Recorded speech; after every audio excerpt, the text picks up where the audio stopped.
Hi everybody. Simple এবং compound interest থেকে তিনটে ম্যাথ এখানে দেখানো হচ্ছে উইদাউট ইউজিং এনি ফর্মুলা। প্রথম ম্যাথটা হলো 1,000 টাকার উপরে 2 বছরে 5% হারে কত টাকা সাধারণ সুদ হবে। তো প্রথমে আমি 1,000 টাকা লিখে নিলাম। যেহেতু এখানে 2 বছর আছে, আমি 2 দাগ দিই। ওকে, এবার 5% মানে কি? 5% মানে হলো 5/100, তার মানে হলো কাটাকাটি করে 1/20।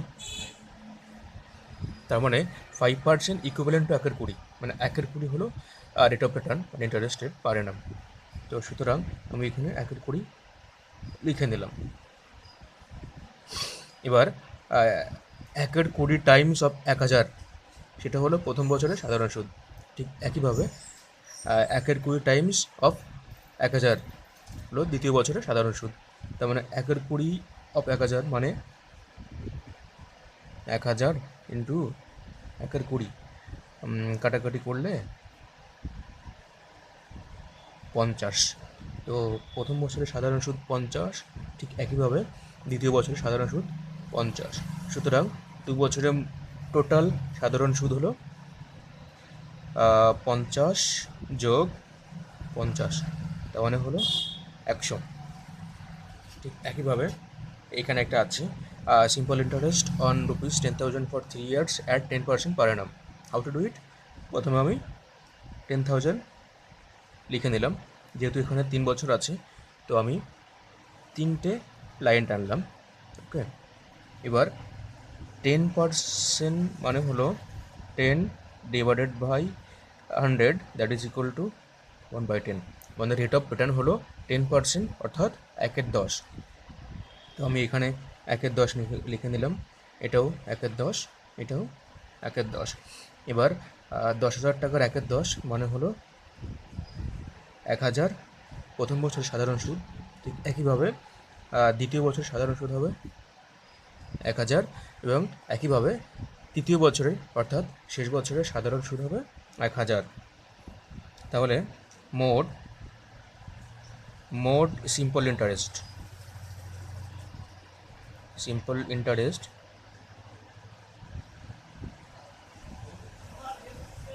হবে 1,000, 2,000, 3,000। 1,000 যোগ 1,000 যোগ 1,000 মানে হলো 3,000।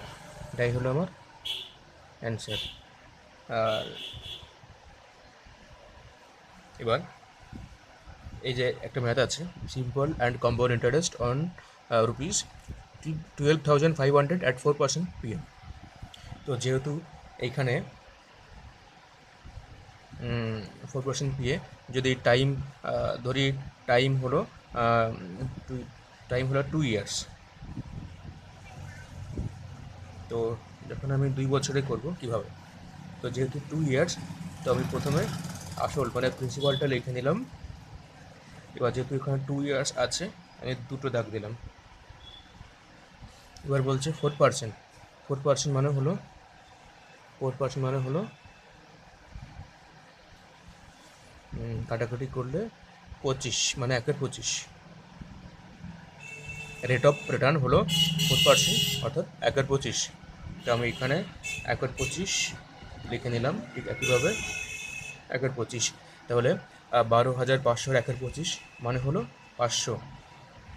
ঠিক একইভাবে দ্বিতীয় বছরে আসবে 500। এই দুটো হলো total total total simple interest.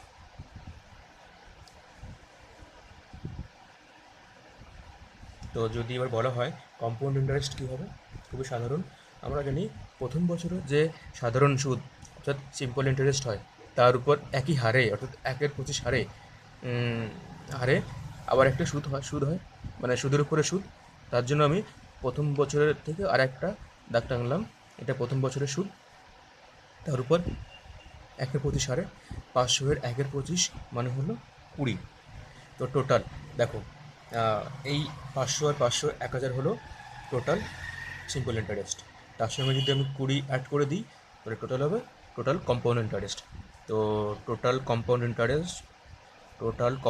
Interest সমান 500 আর 20 মানে 1020 1020। যদি এই প্রবলেমটা 3 ইয়ার্সের হতো,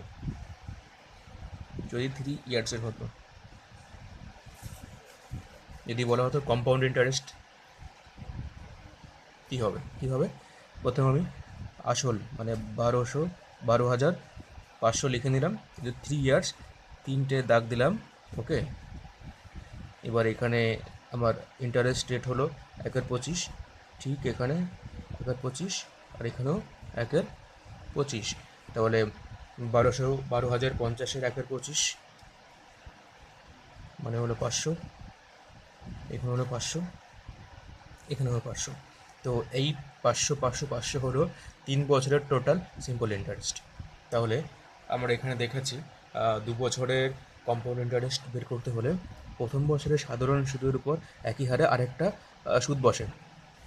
তো ঠিক একইভাবে দেখো এইখানে 500-র উপর মানে প্রথম বছরের সাধারণ সুদের উপর একই হারে আরেকটা বসবে, তো এটা 1/25 হারে বসবে।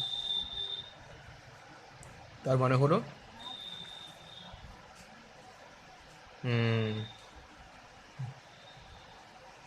500 1/25 মানে 20। একইভাবে এই 500 টাকার উপরে তৃতীয় বছরের জন্য 1/25 হারে আর একটা বসবে, একই হারে 1/25 হারে মানে এখানে 20। আবার যে দ্বিতীয় বছরে যে সাধারণ সুদ আছে তার উপর একই হারে আর একটা বসবে। তো এটাকে আমি এইখানে লিখে নিচ্ছি, একই হারে 1/25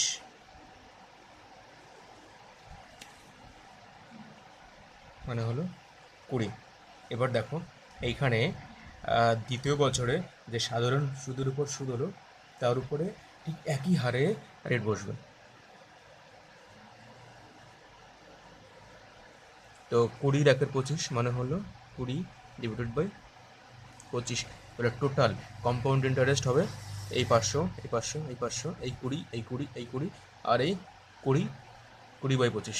তার মানে টোটালে সিআই সমান 500 500 500 20 20 20 আর এটা 20। খুবই সাধারণ, জাস্ট প্র্যাকটিস করলে এসব ম্যাথ খুবই সহজে সলভ করা সম্ভব। Thank you for watching.